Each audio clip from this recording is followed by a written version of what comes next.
জীবনের ঝুঁকি নিয়ে ফিলিস্তিনে গাজা উপত্যকায় মানুষ খাবারের জন্য ছুটছে। মঙ্গলবার গাজার জিকিম সহায়তা কেন্দ্রের সামনে হাজারো মানুষ জড়ো হন।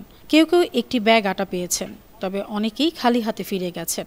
আলী আবদুল্লাহ নামে একজন বলেছেন তিনি এক ব্যাগ আটা পেয়েছেন। তার পরিবারে 18 জন সদস্য। এই এক ব্যাগ আটা তাদের মাত্র 4 দিন চলবে। ওয়েল আবু আল আনজির নামে একজন বলেন, আমি 5 দিন ধরে কিছুই খাইনি। ভোরের আগে এসেছিলাম, তবুও কিছুই পাইনি। খালি হাতে ফিরে গেছি। ভাবছি কিভাবে আমার সন্তানদের খাওয়াবো। স্থানীয়রা জানিয়েছেন যুদ্ধ ও অবরোধের কারণে খাবারের দাম অসহনীয় পর্যায়ে বেড়েছে।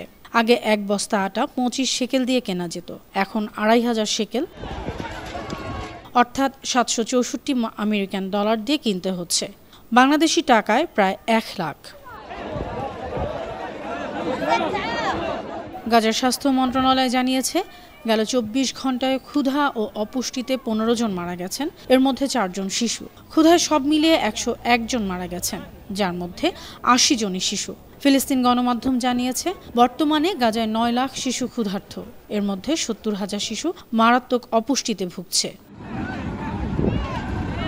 আন্তর্জাতিক ডেস্ক, বানো টিভি।